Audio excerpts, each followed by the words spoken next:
guys, welcome to my thoughts on Fast and Furious 9. The past and ferocious is the way to sum it up best. There's nothing particularly great of the film, and as we learn, it's not the stronger man, but the bigger one. The story drives straight into the past, where Jack Toretto dies from an ignition failure within his car. And this is believed to at the beginning be thought of Jacob's doing, but later we will learn it's not so. Well, first question is, I bet you couldn't smell what The Rock's cooking because he didn't even make the film. There may be a number of reasons for this, being that he didn't want to share the same screen with Mr. Dom Toretto, Vin Diesel, and he also had many Twitter or online battles with the cast, and I think this is the reason they actually casted him out, because they just can't share the same screen apparently. That was in one of the biggest articles. But anyways, there's more questions as well, because he's Mr. Nobody dead. I mean, I've had enough of Mr. Peabody and Sherman, because I know he has like a little boy that was in the Fast and Furious, The Fate. I don't agree with those two. I don't actually like them as characters. And how did we not find out their names yet?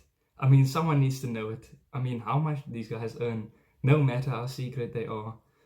And the Jesus cross for me is just the main item in this whole movie, because that is just the key figure of the past and the present. Besides not burning to death in a minefield full of cars, we find out about Jacob Toretto. I need John Cena!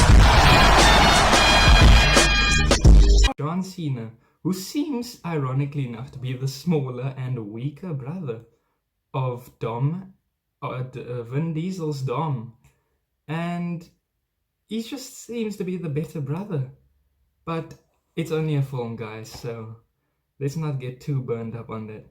We also see the return of Jordana Brewster, and she only returns to find her brother Jacob while her children, as well as Dom's child, is being looked after by the late Paul Walker, which happens to be Brian O'Connor's character. Later in the movie, we also see, all over the points actually, not so neat attempts of humor, and personally I didn't really find it that funny. There's also attempts later on Star Wars references, but we'll get into that. But let's just move on to another topic of some characters we did not expect. I thought that they were going to show more of Dom's mother, Jacob's mother, since they already showed the father who passed on. I believe that was his aunt that was in London, in the London scene. We did not go too deep into that, but I feel like they should have at least added the mother into this, because it would have made a bit more for the family side of the story. I don't have friends. I got family. Cardi B makes a future, and can I just say, I am surprised she didn't actually make a soundtrack for this film like Wiz Khalifa and Charlie Puth did for the Fast and Furious 7 movie.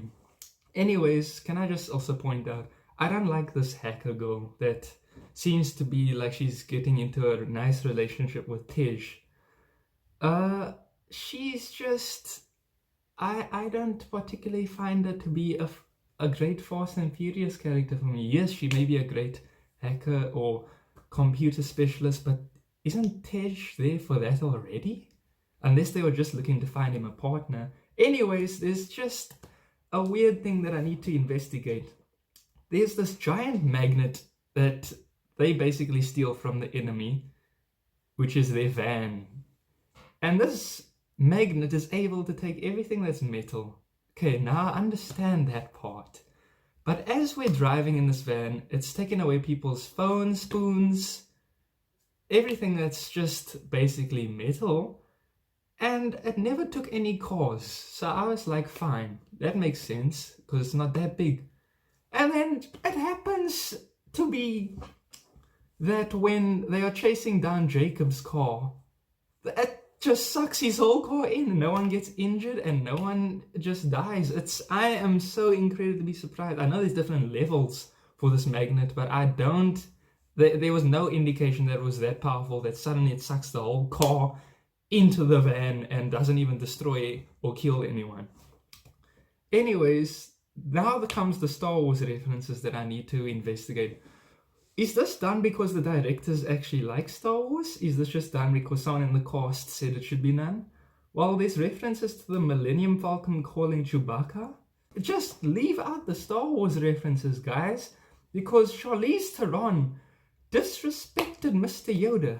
Yoda is not a puppet with a hand up his ass. Okay, Charlize? We need to get over this. Come on now. Anyways, Han returns, but I wonder why, since Deckard Shaw actually removed him completely off the screen at the end of Fast and Furious 7, which was also shown in Tokyo Drift in 2000, and I don't even know what year that was anymore. How? There wasn't even a proper explanation for how he died, or supposedly escaped from that death. There just wasn't a proper explanation, and that needs to be explained, and I don't know if they'll do it, and that's where there's a bit wrong in this for me.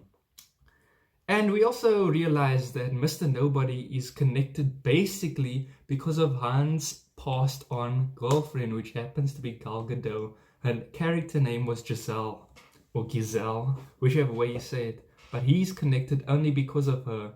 And Han had to play a secret life through all after his death.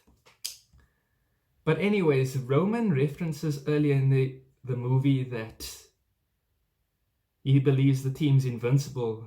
He and Tej and the team's invincible. But Tej downplays it. And you know what? Later you just find out that they travel to space. And Roman does an inspirational speech before they crash into a satellite. Someone needs to explain how they did not die, because you have to die if your car crashes into a satellite in space. How do they not die? Someone needs to explain that to me as well. I think, you know what? In that inspirational speech by Roman, he says, let's go out on top of the world. They should have died, but they didn't. So you know what? They're superhuman. Let's all just admit it and deal with this. Anyways, after this, we also find out Charlize just can't fly a plane on a simulator. I actually screamed louder than the roof. I actually almost screamed as if it was the last day of Earth, because I actually thought that she died. But then later, I actually have to read up online and find out that she's still alive and she'll be the main villain casted for Fast and Furious 10. Now let me just hold on there, because I actually don't think she's the best Fast and Furious villain, first of all. I mean, we have to go back to Fast and Furious 4, where the guy who died there, which I think is Idris Elba's character. Oops, I don't want to mess this up, but there was definitely someone better over there. I can't believe there's a villain that's standing in for 3 movies now. I don't even think she's the best villain casted in Fast and Furious history, let alone that she should last for 3 films. I have nothing against our fellow South African Charlize Theron. All respect to her acting, but I just don't like her character. And I don't feel like she fills the need for what Fast and Furious must have as a main villain. Anyways, what we do learn, however, from this movie is spoiled pricks run the world. And rough times are always ahead. But don't forget, we're family. Anyways, I just need to mention that blue skyline. The ending, I actually wanted to see a bit more than just that. All we know is he's on the way. That's all we really do need to know. I really would like to see Brian O'Connor return in Fast and Furious. Even I believe on the articles his brothers have said, or at least his one brother said he's willing to do it if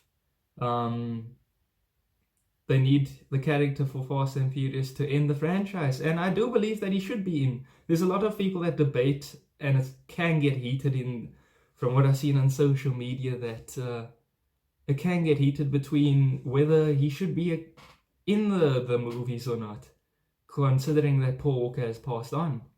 But I think it should, because, you know, it's a movie character, and when it comes to end, he just needs to be in the last episode, no matter what. And just by the way, apparently people are summarizing or hypothetically saying that the Fast and Furious 10, 11, and 12 could be taking place in the future.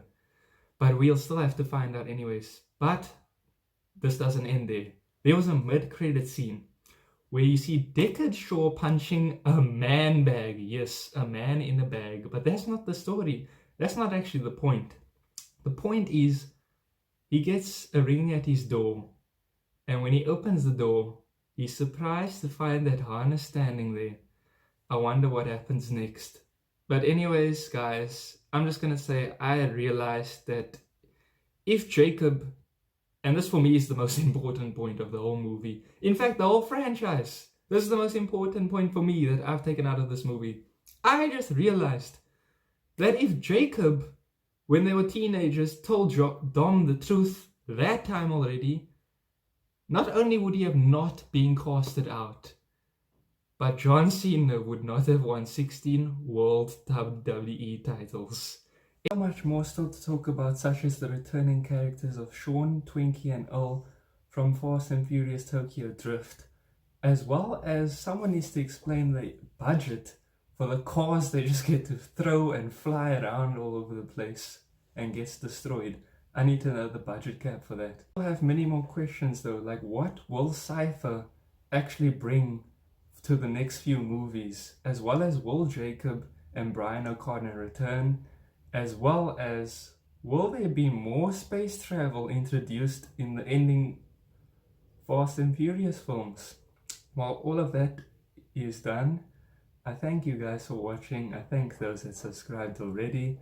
Also give my brother Seth's channel a look out. I'll leave his channel name in the description, and I'll see you guys in another time. Really incredible, so I'm gonna go with Game of Thrones. Ron fucking Weasley! Bruv, got the ginger legend himself. You're full of self-doubt. But you shouldn't be, because you've proved yourself time and time again. You're very easygoing, funny, and fiercely loyal to your friends and family. I guess so. I guess that's me.